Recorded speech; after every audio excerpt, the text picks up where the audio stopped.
7 வகையான மனிதர்கள் இருப்பார்கள் உலகத்துல. டிஃபரெண்டான ஸ்கில் உள்ளவங்க இருப்பாங்க. எந்த பிள்ளையையும் நீ அந்த புள்ள மாதிரி வரணும், இந்த புள்ள மாதிரி வரணும், இப்படி வரணும், அப்படி வரணும் என்று ஒப்பிட்டு பேசினால் 2 விளைவுகளை சந்திக்க நேரிடும்.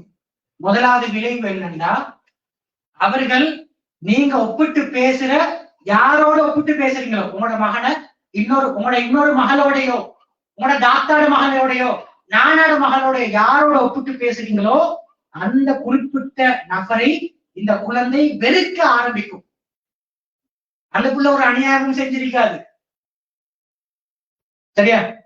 உங்களோட தாத்தாட மகன் எந்த அநியாயமும் செஞ்சிருக்காது. ஆனா அந்த புள்ளைய வச்சுதான் நீங்க ஒப்பிட்டு பேசுறீங்க. அந்த புள்ளையோட எப்பவுமே இந்த புள்ள காழ்ப்புணர்வோட நடந்து கொள்ளும். நல்ல ஞாபகம் வச்சுக்கோங்க. 2வது, பெற்றோர் மேல கோபப்பட ஆரம்பிக்கும். அப்பதான் குழந்தைகள் எதிர்க்க ஆரம்பிப்பாங்க. கம்பேர் பண்றது ஒன்று.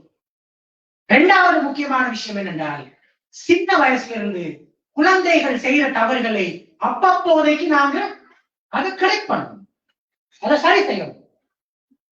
நாங்க வீட்டுல ஒரு சம்பிரதாயம் வச்சிருப்போம், சின்ன பிள்ளைதானே சரியா வந்துடும், பெருசானா சரியா வந்துடும், வளர்ந்தா சரியா வந்துடும், இன்னும் கொஞ்சம் பெருசா போனா போய் சொல்றத விட்டுரும், களவெடுக்கிறத விட்டுரும், மோசமான நடவடிக்கைகள் மற்றவங்களை புலி பண்றத குழப்புறத விட்டுரும் என்று நாமளே எங்களுக்கு சமாதானம் கூறிக்கொண்டு என்ன செய்வோம்னா, அந்த பிள்ளைக்கு இருக்கிற பிழைகளை நாங்க சுட்டி காட்டாமல் திருத்தாமல் அப்படியே வச்சிருப்போம்.